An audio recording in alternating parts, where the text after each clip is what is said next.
You'd like to visit one of the most remote islands on Earth, but don't want to deal with overly complicated logistics? Then this is the island for you. This is St. Helena, arguably the most well-known of Earth's remote islands.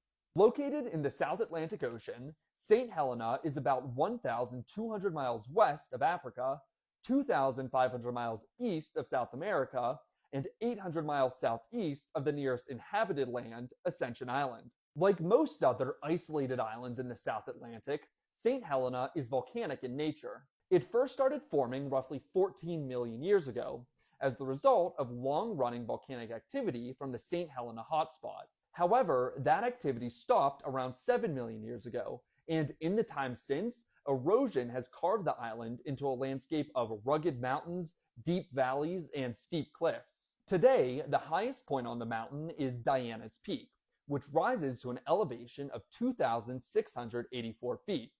But the most impressive geologic feature on St. Helena is probably the Barn, shown here. The Barn is a large dramatic mountain that dominates the northeast coast of St. Helena, and does a good job of showing just how rugged the island is. But despite the fact that it's so remote and rugged, St. Helena surprisingly has a population of around 5,000, by far the largest of any of the isolated volcanic islands in the South Atlantic. St. Helena is also far more accessible than other islands in the general vicinity, such as Ascension Island or Tristan da Cunha, as it has a commercial airport. Until as recently as 2017, visiting St. Helena required a minimum of a 5-day boat trip, but now you can reach it via a non-stop flight from southern Africa year-round. However, although it is still by no means an easy place to get to, it's well worth the long journey.